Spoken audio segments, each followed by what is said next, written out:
Do you know one thing about this chemotherapy? One thing about this chemotherapy is that it does not know the difference between cancer cell and normal cell.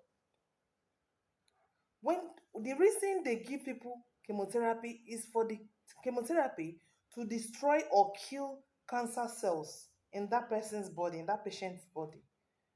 But the chemotherapy will go and be killing the cancer cells and normal cells. It will attack cancer cells and attack normal cells. That's why when the person starts taking it, the person will be down. And it's by God's grace will the person survive it. Hello, good evening, everybody. How are you all doing? How is everything? You're welcome to my channel. My name is Vera. As you can see, I'm not sounding very happy. I just heard of the death of someone. I don't know her, but she belongs to a group that I belong in, Facebook. We belong to the same baking group. So there was a time they posted something about her health that she was going through chemo as a cancer patient. She was going through chemotherapy.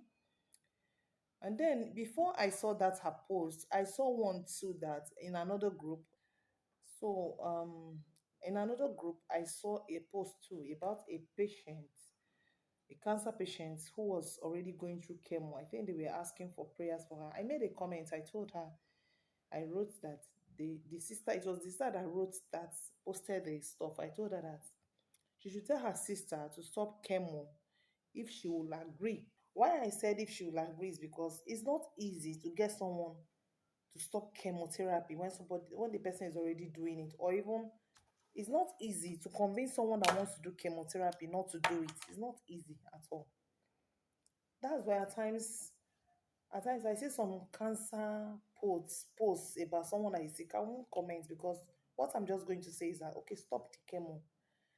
But at times I, I will feel I will feel like not commenting because some people see my idea as something that is weird. How can you say she should not do chemo? What else? Is it alternative treatment that you please and please, my brothers and sisters, please and please, don't be in a haste to go and do chemo. If you have cancer or your relative, your loved one has cancer, don't be in a haste to go and do chemotherapy. Chemotherapy will hasten the person's death.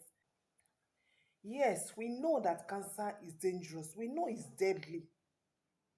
But don't be in a haste and be running. You want to go and do it so that it doesn't spread. Some of the things you are going to go and do in the hospital are the things that will even make your cancer to spread. One of them is biopsy. You might not believe me. Have you asked yourself when somebody goes to puncture something that is on its own, a lump that is on its own, or a tumor that is in one place that won't spread, it's in a place. They now go and puncture it because they want to take sample to go and do biopsy.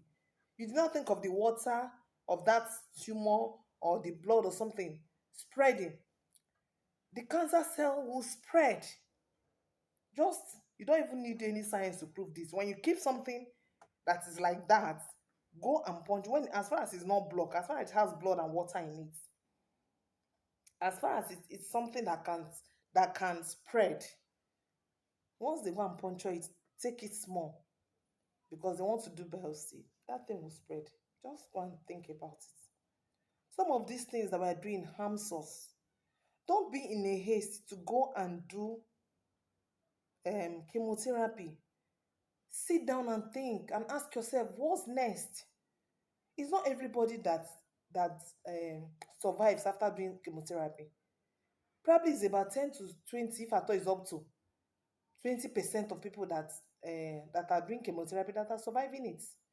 The remaining 80% will die.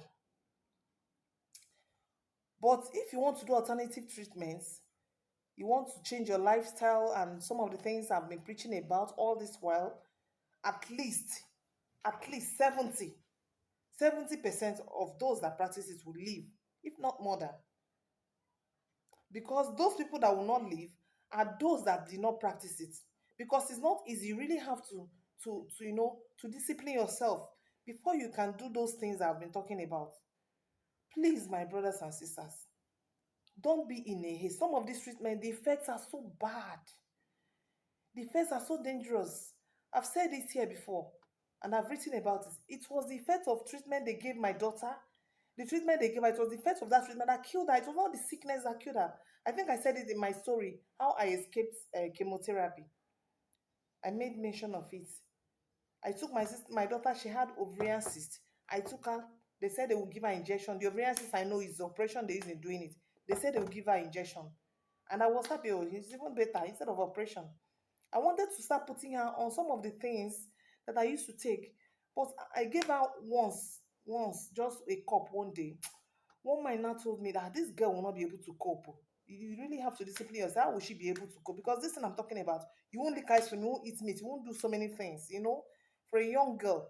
So I just felt, okay, since the doctor said they will give her injection, let me just take her, let them give her the injection. That when she recovers, I'll now be teaching her how to eat right.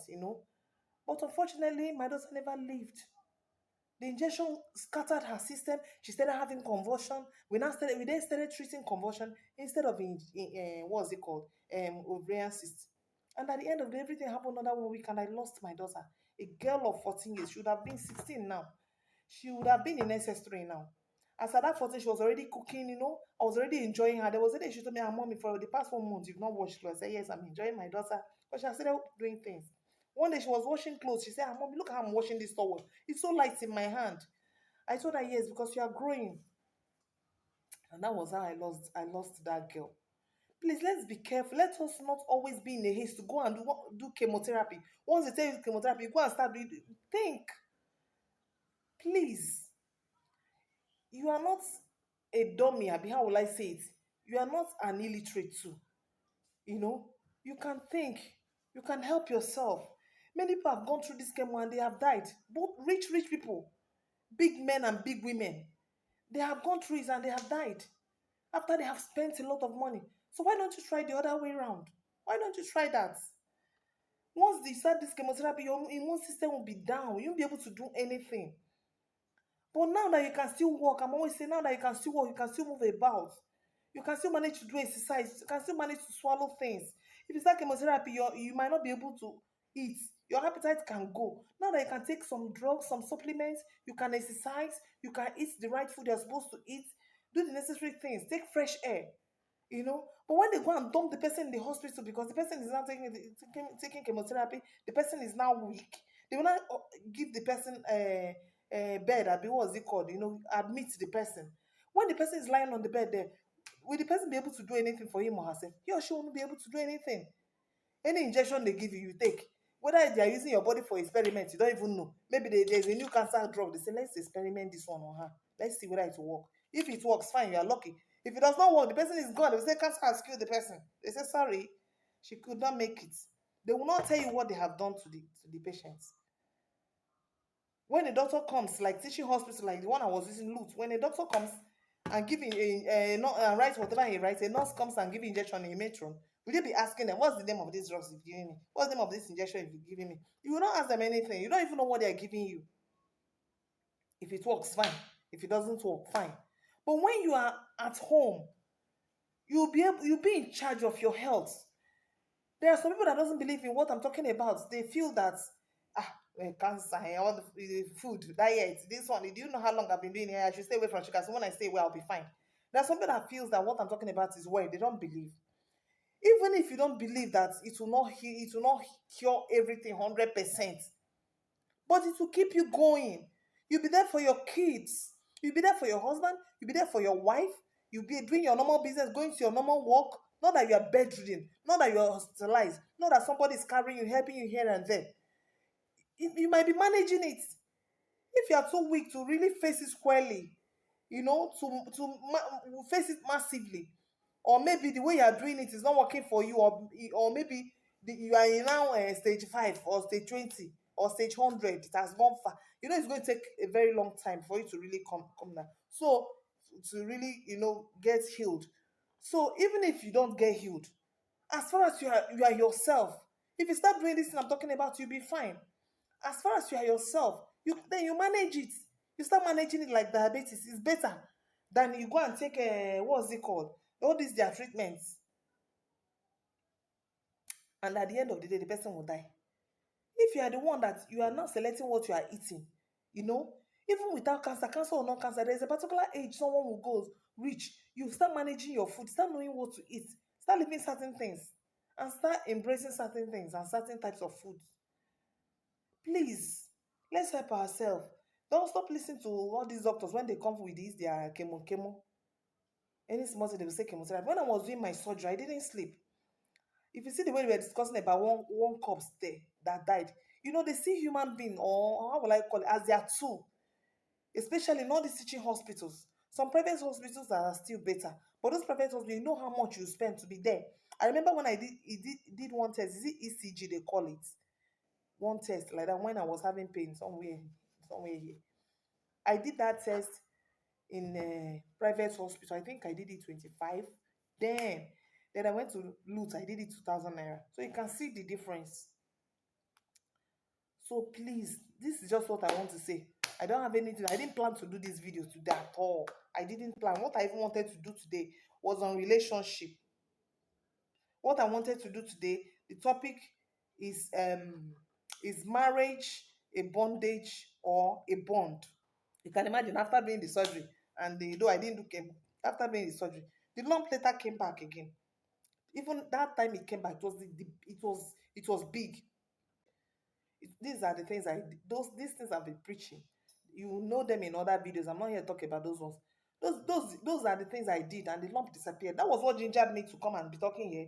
And my daughter's death, her death gingered me. That said, I said, this is how many people die too through doctor's treatments. They will say it's the sickness that killed the person. Meanwhile, it's the effects of the treatment that they are giving the person. You people have to be careful. Please, please, I'm begging you. This lady that died today now, a very young lady, she has kids, she has left them and gone. Please, I have to be stopping here. Just think twice. Don't be in a haste to go and do chemo. Do what I'm talking about. Some people might say, what of if I do the two? I will not advise you to do the two. I know of a lady that I've been talking to about this thing. She said she wants the husband to finish chemo. I said, okay, because I don't force anybody, because we are talking about life and death here. You don't know who is very close to death. If the person now is, if the family will say, hey, the woman said we should not do chemo. So I will just tell you the truth. If you like, take. If you like, don't take. I told her not to do chemo. When I knew about them, we were already on chemo. I told her to stop.